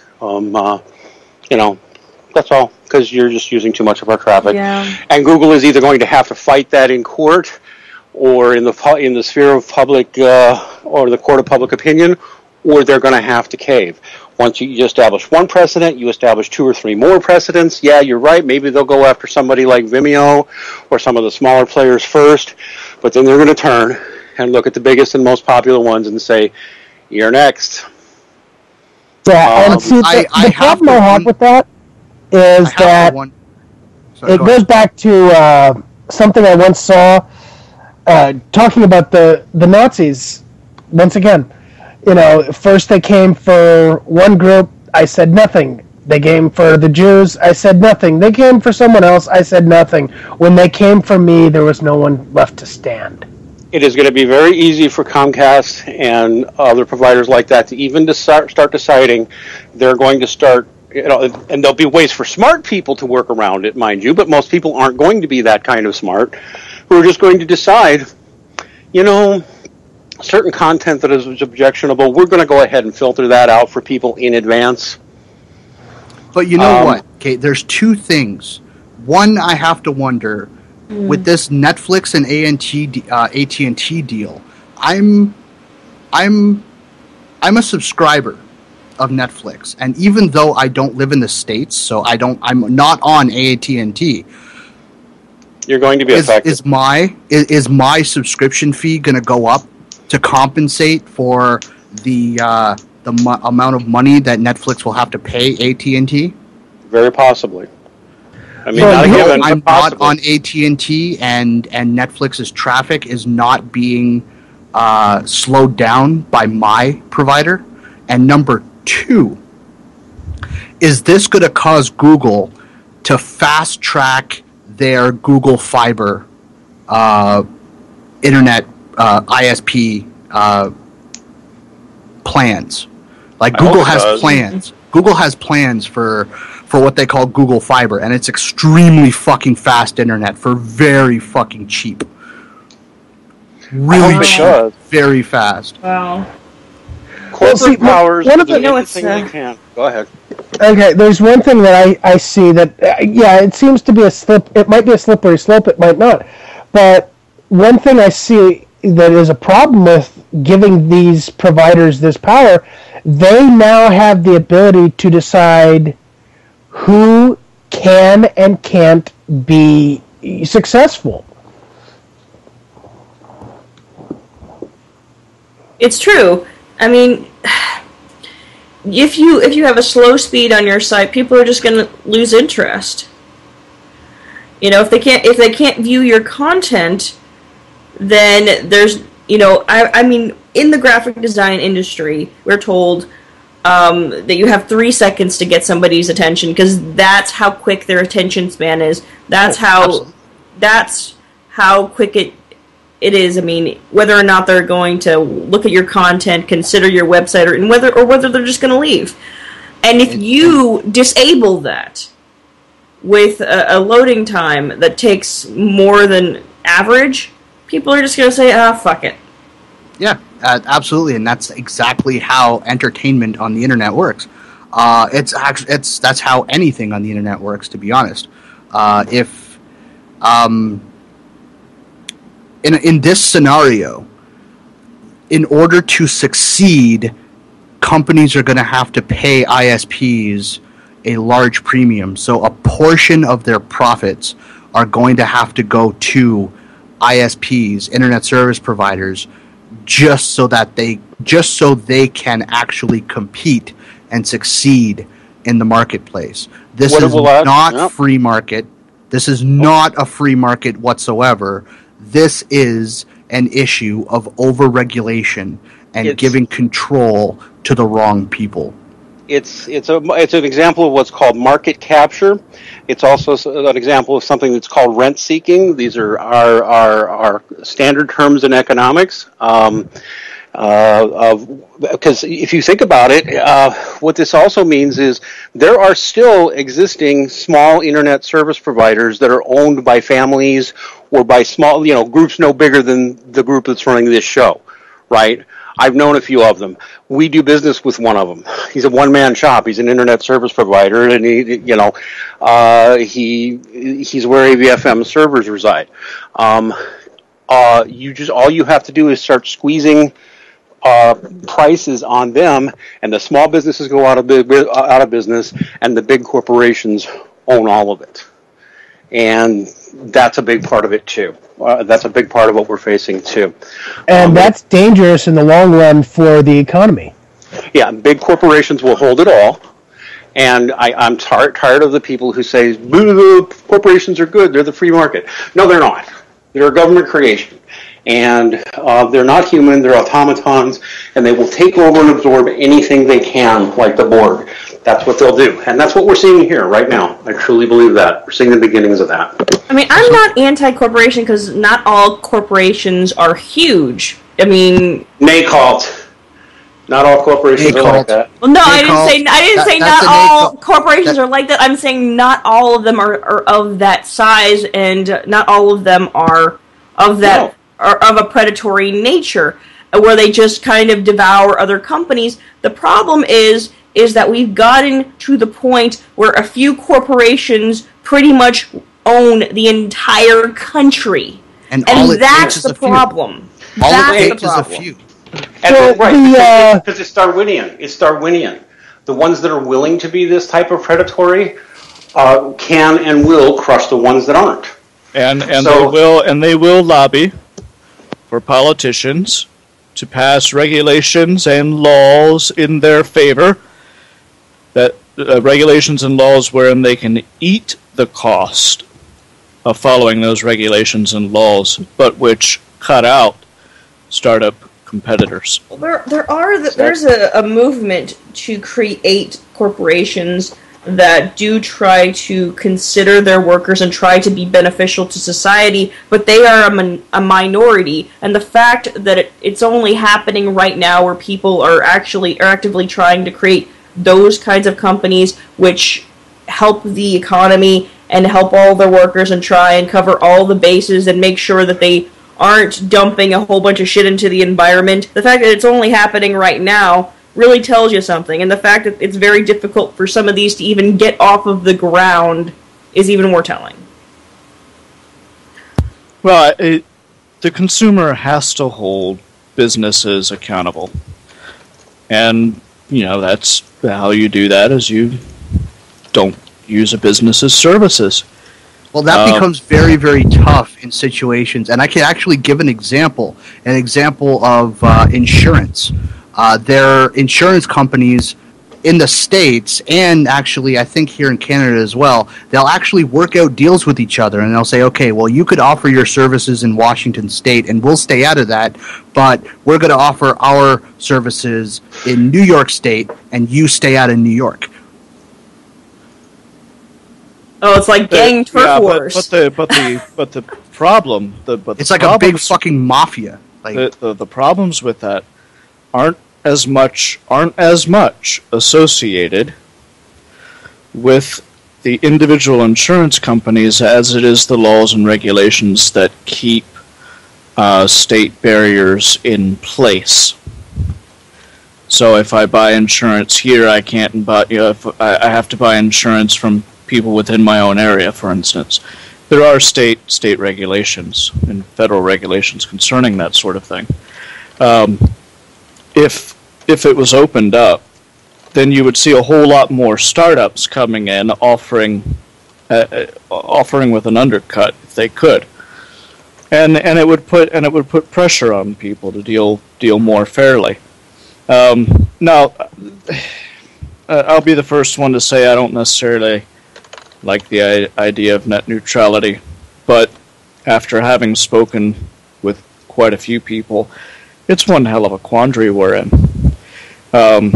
Okay, because we're dealing with a bunch of hardware, but we're dealing with a bunch of hardware that private industry has had subsidized and placed on public land with myriads of contracts in order to build this infrastructure, and it is a complete and utter nightmare. Well, let me clarify my position when it comes to things like regulating the marketplace. I don't think more regulations on legal avenues of business operations are necessary, and I don't think they help.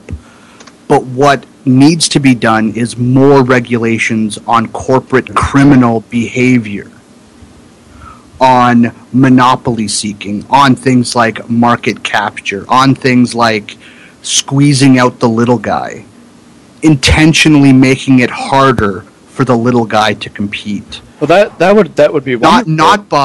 Not by like, if you want to provide, if you're a major corporation and you want to compete with the little guy by offering better services at a better price, that's fine. I don't want to regulate that. But if you want to make it intentionally harder for them to compete in a way that they cannot counter and cannot respond to realistically, and you're doing so in a criminal fashion, there needs to be more regulations to combat that. Well, there used to be a huge regulation. Here's the thing. Is the whole idea of another regulatory means to do this is bullshit, because this is my opinion, mind you. And the reason I say that is because at the end of the day, it's the larger corporations lobbying the very politicians that the dumbass people voted into office in order to create regulations and laws in their favor. Well, there used to be a huge regulation against stuff like that. It was called anti-monopoly, antitrust, I think it was. Yeah, yes. In the States they were antitrust laws. Yeah. And actually, I have to say, a lot of so-called deregulation has, in fact, just empowered more of this corporate takeover. They called it deregulation, which was a way of saying, you can do whatever the fuck you want and squeeze out small businesses all you want. The purposes of setting up regulatory enterprises in the first place was to limit corporate power. And this is one of the reasons why I have kind of broken with some of my conservative and libertarian pals who keep saying deregulate, deregulate, deregulate, and they aren't asking what that means. Regulatory bodies were set up in the first place because of abuses like we're seeing now, and to limit things. And they wound up doing compromises and would work with the industries, because the industries would say, hey, we need to be able to make a profit, but we all need to work under the same set of rules so everybody can play. So, I mean, there are legitimate reasons for businesses to actually ask for laws and ask for regulation. It's not just sinister. They're like, if my competitor does this, he can drive me out of business. If I do this, I can drive somebody out of business. Wouldn't it be better if we had a set of rules so that we can all say, a set of rules for the road that we all work under? That's what regulatory enterprises are supposed to be doing. that they get captured and used for malicious purposes, the cure for that, in my view, is not, oh, fuck it, throw it all out, let's just not have any regulations. Horseshit. No, that's just going to make it worse. And there isn't really any kind of competition happening among these cable companies who are providing internet service. They're not really even competing with each other. They've drawn lines in the sand. They're not offering better service. They're all offering the same amount of shitty service and shitty customer service across the board and charging whatever they feel is necessary. There aren't competitive prices. It's not.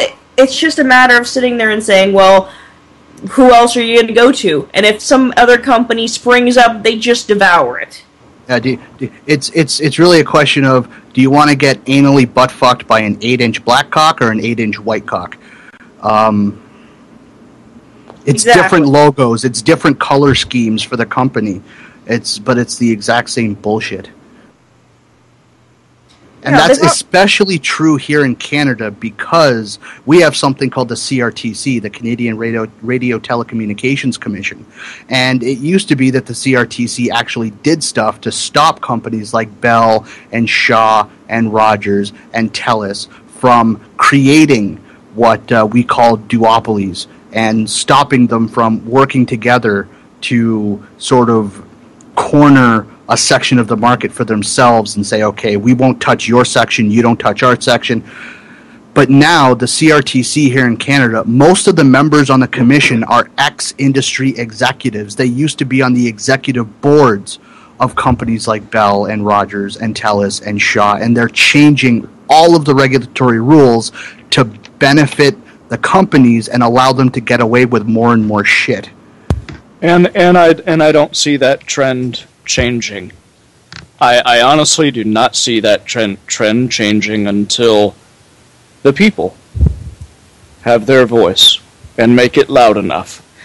And right now, we're sitting in a society in which we have a lot of people who really don't give a fuck, at least until it's already too late and it's already hitting their pocketbooks. And then they'll scream, and they'll moan, and they'll cry, and the politicians will shuffle their feet for the next 20 years before any meaningful change occurs. I did my part. I wrote a letter to the FCC. Did any of you? I did. At least two of them. I did. I did. I don't know, there's going to be people out there saying, no, you're just playing into the whole regulatory game. No, bullshit. FCC exists to regulate things like this, to put limits on corporate power. That's why they were created. They had an open forum for you to communicate with them. They said, okay, write us letters, tell us how you really feel. And I said, yeah, this is how I really feel. And just to make sure that they got it, I went to the other place that allowed you to send letters there, and I sent a second letter, and I said, okay. And to some extent, did any of that change anything? Well, actually, yes, it did.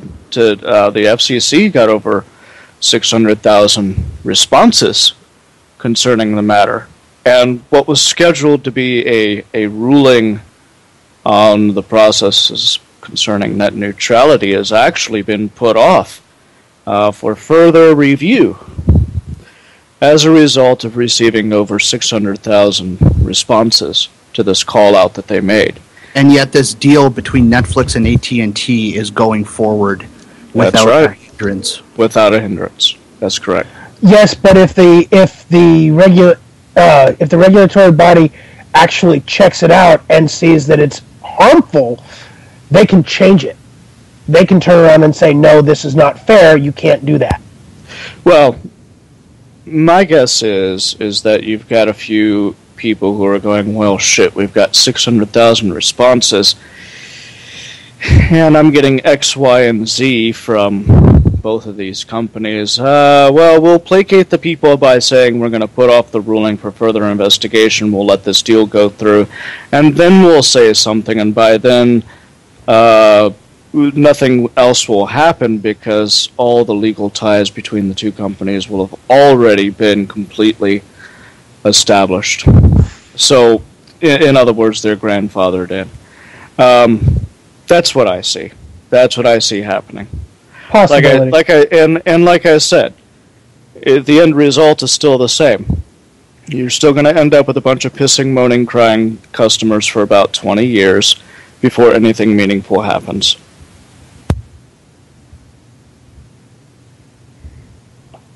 We're supposed to end on a good note. Yeah, I was going to say, I think that's a downer note to start to end on, that's for sure, but it may not go that way, and we'll certainly complain about it. I really especially think the YouTube community is going to be the one that stands up and makes something happen, but I don't know, we'll see. Well, this is actually where I'm hoping Google fast tracks their efforts with their own fiber services, because Google is very pro-consumer. Google is actually one of the, I think they actually, Google was one of the first to stand up against these attempts and to say, no, net neutrality needs to be protected. So I know for a fact that Google they're very, very pro-consumer. Of course, they still want to make a profit through their advertising. Of course, they're still a company. They're still a corporation. They still want a profit. They still want to make money. But they do it using very pro-consumer business tactics rather than anti-consumer bullshit. So I'm really hoping this forces them to fast-track their efforts with Google Fiber. And who knows, maybe they'll actually start trying to push to have it provided here in Canada as well, to combat a lot of the bullshit the CRTC is allowing telecoms companies here to get away with. I'm hoping, because Google Fiber, if you don't know what it is, check it out. It's a very fair price, and it's an extremely fast pipe. It's very fucking fast. Yeah, it would be the game changer in the market, from what I've seen.